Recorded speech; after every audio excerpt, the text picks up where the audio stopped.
Olá, família! Sejam todos bem-vindos ao estudo diário das Escrituras. Hoje nós vamos estudar aqui Doutrina e Convênio, seção 51, a partir do versículo 16, porque nós paramos no versículo 15 ontem. O versículo 15 falou que é um privilégio nós vivermos as leis do Senhor, tá bom? E ali ele tinha dado a lei da consagração. Ontem nós estudamos o que é a lei da consagração, né? A lei da consagração, nós fazemos o convênio da consagração com o Senhor no templo. É o quinto convênio que nós fazemos no templo, é a lei da consagração. E aí nós consagramos a nós próprios, o nosso tempo, o nosso talento para a obra de Deus. Quando assim é requerido, então a gente faz esse convênio. Algo bem interessante sobre a lei da consagração é que às vezes a gente pensa que tá dando algo ao Senhor, né? Mas na verdade a gente está multiplicando para nós mesmos. Aí eu lembro aqui da parábola dos 10 talentos. Está em Mateus capítulo 25, versículo do 14 ao 30 ali. A gente observa que o Senhor, ele ia se ausentar por um tempo e ele chama os seus servos ali e distribui talentos para eles de acordo com a capacidade de cada um. Cada um tinha a sua capacidade de administrar aqueles bens, então ele dá de acordo com a capacidade ali. Para um ele deu 5 talentos, para outro ele deu 2 e para outro ele deu 1. O que tinha 5 talentos, ele multiplicou esses talentos, tá bom? Ele trabalhou, desenvolveu, multiplicou e virou 10 talentos. E o outro que tinha 2 multiplicou também e virou 4. O último, né, ele escondeu ali o talento dele.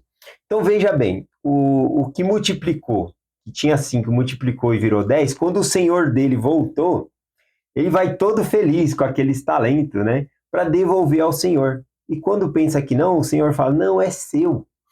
O Senhor não pega, ele não quer nada nosso. Aquilo que ele pede para nós multiplicarmos, vai ficar para nós mesmos. É o nosso caráter que vai aumentar, é tudo isso. Né? E o outro a mesma coisa, o outro tinha 2, multiplicou, virou 4, quando ele vai lá devolver o talento para o Senhor não, é teu. Né? Então é interessante que a gente às vezes pensa que está vivendo uma lei, guardando uma lei que é para o Senhor, quando na verdade é para nós próprios, né? Nós mesmos somos enriquecidos, tá bom? Então vamos continuar aqui o estudo no versículo 16, que diz assim, vamos lá, Doutrina e Convênio 51, 16. E consagro-lhe essa terra por certo tempo, até que eu, o Senhor, proveja a sua circunstância de outra forma e ordene que partam daqui. Então a gente vê aqui que eles não... a terra foi consagrada para eles ali em Ohio, mas era provisória, eles não iriam viver ali sempre, tá bom? E aí, é claro, né? Por exemplo, se eu moro numa casa e eu não vou viver ali, eu estou planejando sair, eu não vou enfeitar toda a casa, não vou fazer uma obra tão bonita. Mas o Senhor não quer que nós pensamos assim. Olha o que ele diz aqui no versículo 17, né? Ele não fala a data que eles vão sair ali, né? Mas olha o que o Senhor fala. E a hora e o dia não lhes são indicados, né? Ou seja, eles não iam permanecer ali em Ohio, mas também não era indicado naquele momento quando que eles iriam sair. Portanto, que vivam nessa terra como se aqui fosse permanecer anos, e isso lhe reverterá para o bem. Olha só, né? Então, era para eles viver ali, mesmo sabendo que iam embora, como se eles fossem viver ali anos. Né? Imagina você plantar, né? Plantar você tem que esperar para colher tudo. Então, era para eles ter fé e fazer de acordo. É igual um chamado, né? Você não pode estar num chamado na igreja há muito tempo e falar, daqui a pouco você é desobrigado, aí já diminuir a marcha, já está bem cansado. Não, temos que trabalhar sempre até ser desobrigado, né? E sempre estar firme ali, tá bom? E aqui ele vai falar que isso é um exemplo, inclusive, para Edward Packer, né? Mais para frente na sessão, em outra sessão aqui, a gente vai ver que o Senhor chama a atenção de Edward Packer pedindo para ele se arrepender, tá bom? E vai estar ligado nesse versículo aqui, ó, porque ele coloca um exemplo para Edward Packer, né? Aqui, ó, no versículo 18. Eis que isso será um exemplo para meu servo Edward Packer, em outros lugares, em todas as igrejas. Bom, então ele já está dando um modelo aqui para Edward Packer, que isso serviria de exemplo para ele. Qualquer lugar que ele estivesse, era para ele fazer e trabalhar como ele fosse ficar ali tempo, muito e muito tempo, tá bom?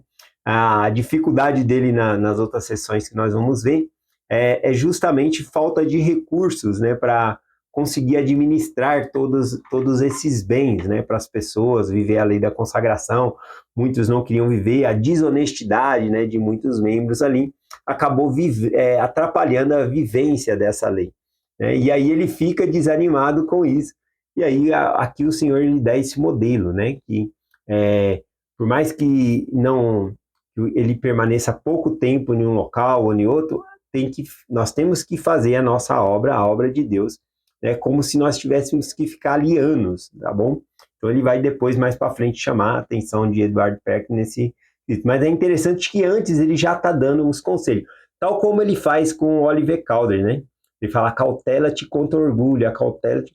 E é justamente por conta do orgulho que ele cai, né? Por falta de ouvir o Senhor, tá bom? Então vamos lá. Aqui eu li o versículo 18, continuando o versículo 19 e até o 20, né, que já finaliza aqui, diz assim: quem for mordomo fiel, justo e sábio, entrará no gozo do seu Senhor e herdará a vida eterna. Em verdade vos digo, eu sou o Senhor Jesus Cristo, que depressa vem, em uma hora que não pensais. Assim seja, amém. Então aqui ele termina, né, a sessão de Doutrina e Convênio, sessão 51, com a promessa de que ele vem, mas que também ninguém sabe a hora, e que nós sempre devemos estar preparados. E para isso ele chamou a atenção aqui do mordomo fiel, né? É aquele que sempre está aguardando o mordomo, aguardando o seu senhor, como se ele já estivesse chegando. Tá bom? Ele está sempre preparado ali, como se ele estivesse já chegando. Aqui tem uma citação no manual do presidente Spencer W. Kimball, né, explicando sobre essa questão da mordomia, e aí ele coloca aqui, tá bom? Na igreja, uma mordomia é um sagrado encargo espiritual ou temporal, pelo qual temos a responsabilidade, e como todas as outras coisas, pertence ao Senhor. Esse é justamente algo que é difícil das pessoas viver, a lei da consagração, porque a gente vive muito assim, é meu, eu mereço isso. E quando a gente fala muito meu, a gente se concentra muito e se apega a essas coisas. Mas quando a gente coloca na nossa mente, no nosso coração, que tudo vem do Senhor, né? Por exemplo, para viver a lei do dízimo é muito fácil. Você tem que pensar assim: olha, tudo que eu ganho vem do Senhor. E ele pede apenas que eu devolva 10%, 10% mais as ofertas. Então, quando nós colocamos na nossa cabeça que nós somos mordomos de tudo que nós possuímos, tá bom? Fica mais fácil consagrar ao Senhor e ofertar também. Aqui no caso, o presidente Spencer W. Clinton, ele fala também, ó, temos a mordomia sobre o nosso corpo, ou seja, nem o nosso corpo a gente manda, a gente vai prestar conta do que nós fizemos com o nosso corpo aqui também. Nosso corpo, nossa mente, nossa família, nossas propriedades, né? E depois vai falar mais sobre isso lá em Doutrina e Convênios 104. E aí está a referência aqui da citação, né, do Spencer W. Kimball, tá bom? Então vamos finalizar o estudo aqui, pegando, já que falamos aqui da questão do mordomo fiel, vou pegar aqui a parábola do Salvador Jesus Cristo, é uma parábola bem muito controversa, né? Muitas pessoas explicam de maneiras diferentes essa parábola, porque ela fala ou ao contrário, ela fala do mordomo que não foi fiel, né? Então vamos ler um pouquinho dessa parábola aqui. Ela se encontra em Lucas, capítulo 16. Eu vou lendo os versículos já estudando aqui, falando com vocês. Diz assim: e dizia também aos seus discípulos. Aqui é Jesus Cristo falando. Aqui a gente vê que o alvo dele está sendo os discípulos. Bom, ele está falando aos discípulos. Porém, tem uma multidão do lado ouvindo, tá bom? Como que eu sei disso? No versículo 14 aqui, ele fala que os fariseus começaram a zombar dele por conta dessa parábola aqui, tá bom? Então, ele está falando com os discípulos, mas tem uma multidão do lado ouvindo ali. Então, dizia também aos seus discípulos: havia um certo homem rico, o qual tinha um mordomo, e este foi acusado perante ele de dissipar os seus bens. E ele chamando disse: Que é isso que ouço de ti? Dá conta de tua mordomia, porque não poderá mais ser meu mordomo. Então o mordomo ali foi acusado, né, de dissipar. A palavra dissipar aqui é desperdiçar os bens ali, tá bom? Aparentemente parece aqui que na parábola, como o Senhor vai chamar ele de um mordomo injusto, aparentemente a gente entende aqui que o mordomo estava roubando, né? Parece isso aqui na parábola. E o mordomo disse: Que farei, pois? O meu senhor me tira a mordomia. Cavar, não posso. Mendigar, tenho vergonha. Então ele está pensando aqui no futuro dele. Ele falou: olha, ele vai tirar o meu trabalho aqui, né? E outra, ele tirando o meu trabalho, eu vou ficar defamado, né? Porque eu sou um administrador, um mordomo, quem vai querer eu como mordomo já saindo com a fama de que eu estou dissipando, né, os bens dele.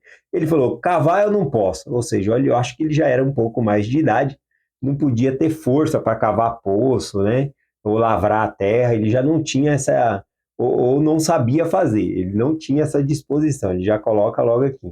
E ele fala, mendigar também eu não vou sair pedindo para os outros porque eu tenho vergonha, né? E aí então ele tem que arrumar uma outra solução para que ele possa subsistir, para que ele possa não perecer de fome.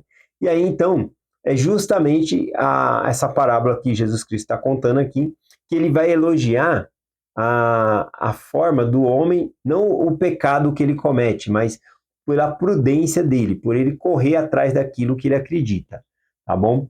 Aqui no versículo 4, né?